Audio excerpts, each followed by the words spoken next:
Good day everyone, I am John Rex Galia and now I'm going to discuss our topic which is the entrepreneurial success.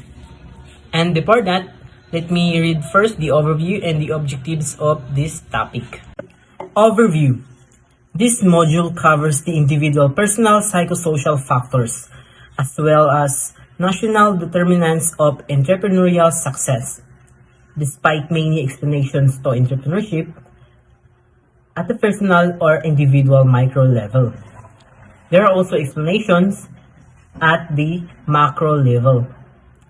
A multi-level approach to determine how much of the variance that can be explained by the different levels is necessary for a holistic understanding of entrepreneurial success. And the overview. After reading this module, students should be able to demonstrate the difference between entrepreneurship at the individual and national level. Explain the importance of multi-level approach in the study of entrepreneurship. Identify the various factors or barriers of each determinant of entrepreneurial success and give concrete example of each. And critique entrepreneurship in the Philippines in terms of the barriers of entrepreneurs' success and propose the remedial measures. At the individual level, the term entrepreneurial mindset initially came from behavioral sciences through research within the field of personality, cognitive, and social psychology. The concept of entrepreneurial mindset has a various definition requiring a combined understanding. Several themes characterize this mindset in literature. So, I know all of you nga na may knowledge about entrepreneurial mindset. And entrepreneurial mindset is a pattern of thinking sa usa ka negosyante. And kung papaano niya i-manage ang iyang business and kung papaano siya maka-come up og mga solution in case nga magka-problema ang iyang business. Alan Gray Orbis Foundation aimed to foster and develop an entrepreneurial mindset, but lack of rigorous theorization and empirical evidence for the term. In response to this, Orbis Foundation, in collaboration with Global Entrepreneurship Research Network or GERN in 2016, hopes to achieve the following. Ang Alan Gray Orbis Foundation is nag-develop og entrepreneurial mindset.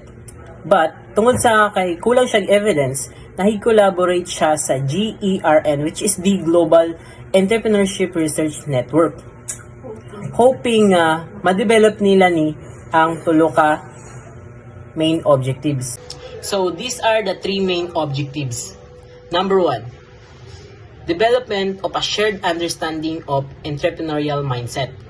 Number 2, the development of a universal methodology for reasoning entrepreneurial mindset.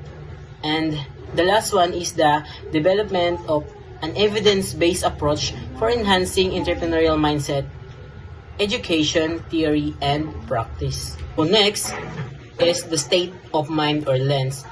Is influenced by multiple factors that include, number 1, what people know or do not know that related to their knowledge. And number 2, what people have done or have not done that related to their experience. And the number 3, what people can do or believe that they can do related to their level of competency and self-belief. And the last is who they are that related to their personality, values, attitudes, and beliefs. At this juncture, and kung yung tag-juncture, it represents the two or more things that include knowledge, experience, competence, and entrepreneurial success. Each of these factors need to be an entrepreneurial specific domain rather than general.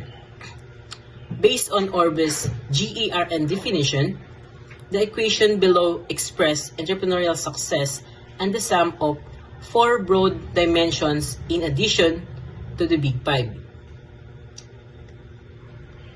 E S equals K plus E plus S plus P, and ES represent for entrepreneurial success, and K stands for knowledge, and E for experience, S for self-efficacy, and P for Big Five personality traits. The linear assumption of knowledge, experience, and self-belief is supported by various theories.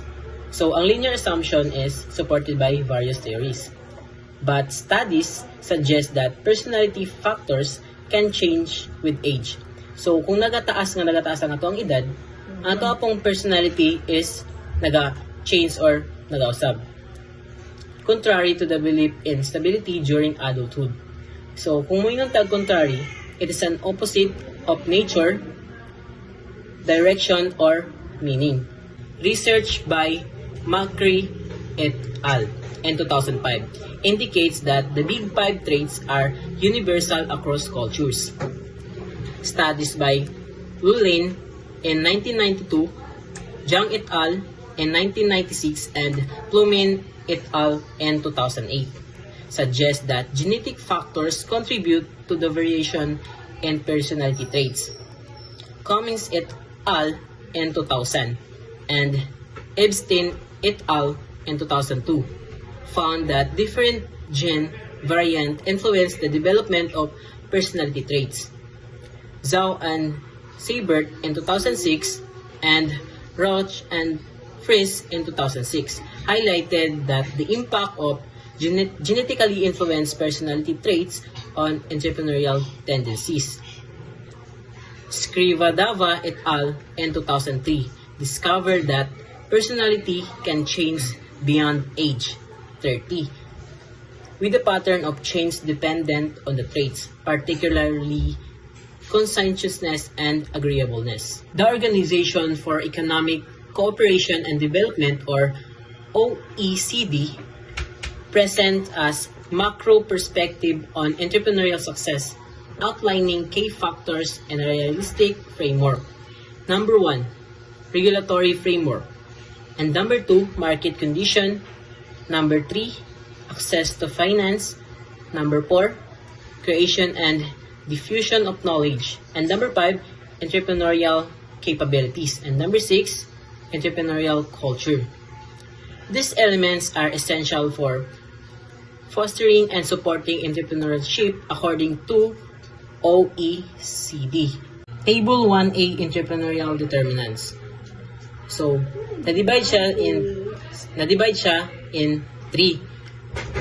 Ang una is category of determinants and definition and data sources. Number 1, regulatory framework. So, mo ni ang iyahang category of determinants, ang burden of government regulation. And ang iyang definition is survey responses to the question for businesses complying with administrative requirements, permits, regulations, reporting issued by government in your country. So, ang iyang data sources is World Economic Forum Global Competitive Report. Cost required for starting a business. So, mo niya ang definition. The official cost of each procedure in percentage of gross national income or GNI per capita based on formal registration and standard assumption about business and procedure. And mo niya ang iyahang data sources. World Bank Doing Business. Minimum capital required for starting a business. So, mo niya ang definition. The paid and minimum of capital requirements that the entrepreneur needs to deposit in a bank before registration for the business start as percentage of income per capita. And muna ang iyang data sources. World Bank Doing Business.